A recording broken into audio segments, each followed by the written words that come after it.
Re:Zero, Side Story, Emilia's Starry Sky Classroom, Chapter 1. Emilia, who was walking down the corridor, stopped her steps when she was called from behind. "Are you leaving at this hour, miss?" The long silver hair swayed as the girl turned. Then, her amethyst eyes reflected the silhouette of the person who had asked the question. "I'm just going to go to the garden. I still haven't been able to talk to the spirits today because of the confusion this morning. And I can't break the pact," she replied with a gentle smile. Hearing this, the other person, in this case Rem, closed her eyes slightly. "Confusion? Do you say Subaru? Well, yes, but..." Rem's tone of voice was a little harsh, which made Emilia smile uncomfortably. Seeing this reaction, the maid added, "Any problem you have, please don't be shy to talk to us. Especially considering that Subaru became an employee of the mansion. It's not that I feel shy, it's true that it all started because of Subaru, but I have a part of the blame for being so entertained with his conversation," Emilia admitted with a small sigh. As a spirit user, despite her main companion being the pack, she had the help of several lower spirits. Therefore, keeping the promise made to them was an obligation that she could not neglect. "I can't be privileging only pack, otherwise the others will be upset. So I usually take the time to talk to them every morning, so they can help me when I need it most. I didn't know about these details of the technique of manipulating spirits. I know very little about it. It is normal, not least because there are very few spirit users. Did you learn to use magic with Roswell?" "Yes. I learned the basics from my sister when we were children, and since we came here, I have been instructed by Master Roswell." The Marquis de Mathers, despite all his eccentricity in terms of language, dress and other personality details, was also the magician in direct service to the royal family, known and recognized as the greatest magician in the kingdom. Thanks to that, both Rem and Ram, both under his instruction, had a high caliber in magic technique in their respective elements of preference, water and wind. "I hope I don't get involved too much in situations that you both need to use magic," commented Emilia. "I understand your concern, but it will be inevitable. What happened in the capital was only the beginning. I am sure that similar incidents will be repeated throughout your candidacy." Instead of consoling, Rem chose to alert her master of the risks. And her strict stance was not only with others, but mainly with herself, which Emilia considered a great quality. "I know. I can't be naive forever, let alone look down after receiving so much help from Roswell and the two of you. My sister and I just obeyed the master's orders. Of course, it will be a great satisfaction to be able to help you, Mississippi." Then, seeing the maid bow, Emilia also threatened to do the same, but gave up when she remembered the last time she was scolded for it. Even simple gestures like that, now, carried a greater meaning for the candidate to the throne, and she needed to get used to it. "So, I'm going to go to the garden. I promise not to stay long." "Yes, ma'am." One last thing," Rem, before Emilia started walking again, asked.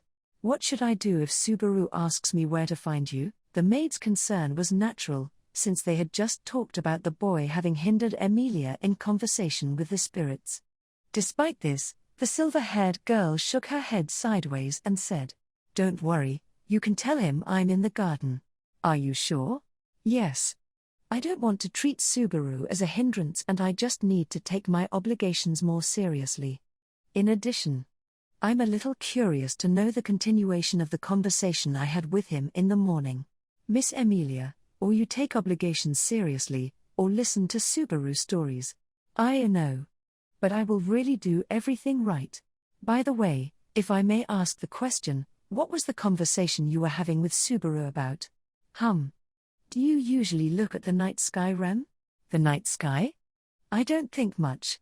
At most, I am guided by the stars when I have to go out at night." "I know, and I was like that too. But that is not it." So, Emilia went to the hall window and looked up at the sky.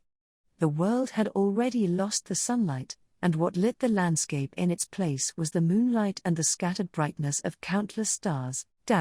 Rem also did the same and went to the window, to which Emilia added, "When you have an opportunity, ask Subaru about the stars. I'm sure that, like me, You will also have fun looking at the sky at the night. Emilia's Starry Sky Classroom, Chapter 2. Beatrice, can I get Pack back? You can't, right? But do what? The girl Emilia talked to did not hide her dissatisfaction as she hugged the grey kitten tightly in her arms. What is it, Leah? Are you hypnotized by my cuteness? Pack, just yourself. In fact, I kept thinking that Beatrice always makes a face at me. Natural, isn't it? For Betty, you are a bad girl that keeps the brother from me. Ideally, I would never see your face or that idiot's face again, okay? If it was anyone else, those words would have hurt Emilia, but she knew Beatrice didn't really have bad feelings about her, so she just laughed.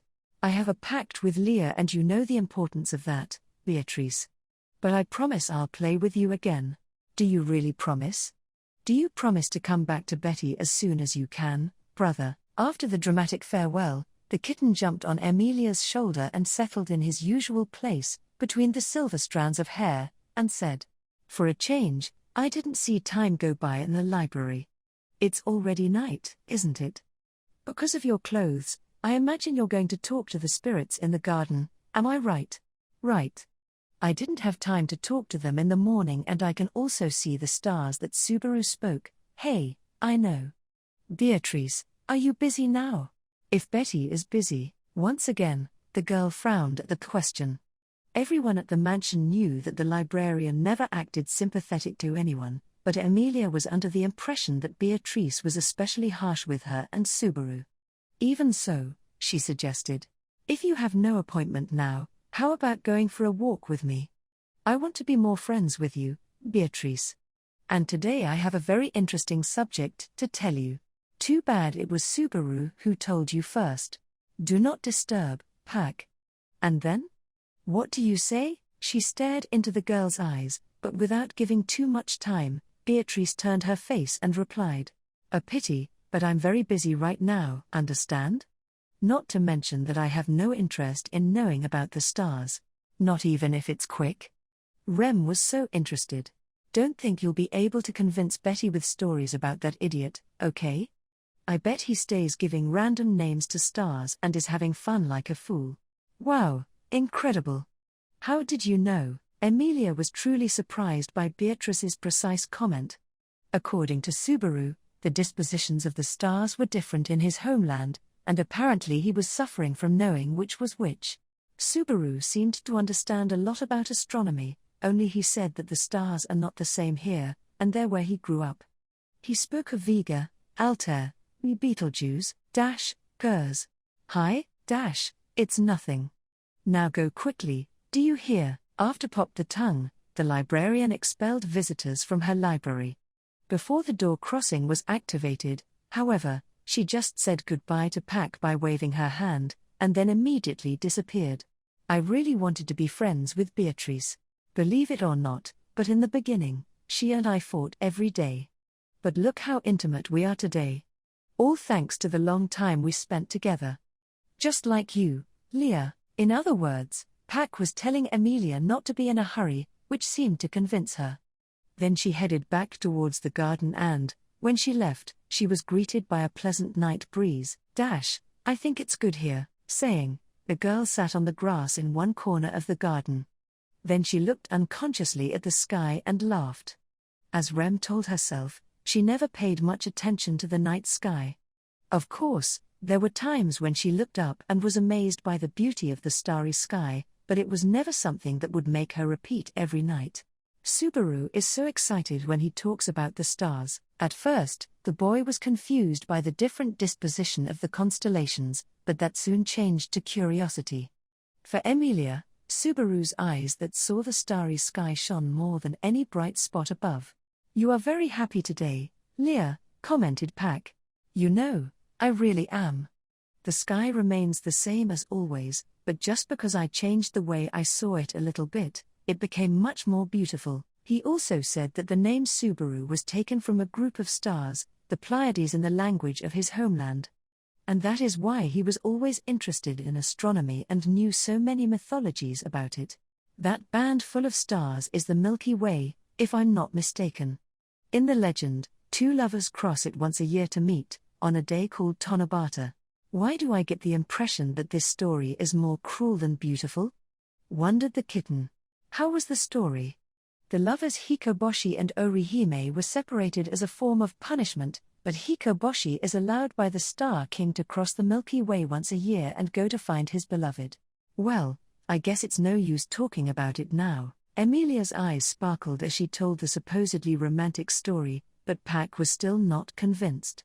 Despite him, the girl was very fond of the myths about the stars, and looked forward to hearing stories from Subaru. In any case, she could not lose focus on the initial objective.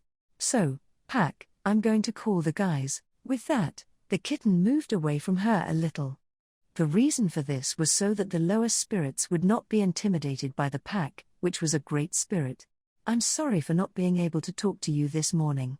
But now we have all the time in the world. Following her whisper, warm flashes began to emerge around her. Each was an inferior spirit who had answered the girl's call, and the clarity of the lights showed that they were happy, making Emilia smile. And so, the conversation between them began, serenely, only in their world. Until, hey. WW, what a coincidence we meet here, huh? A boy in a butler's uniform came up raising a hand. Another astronomy class was about to begin, under the tutelage of the blinding moon.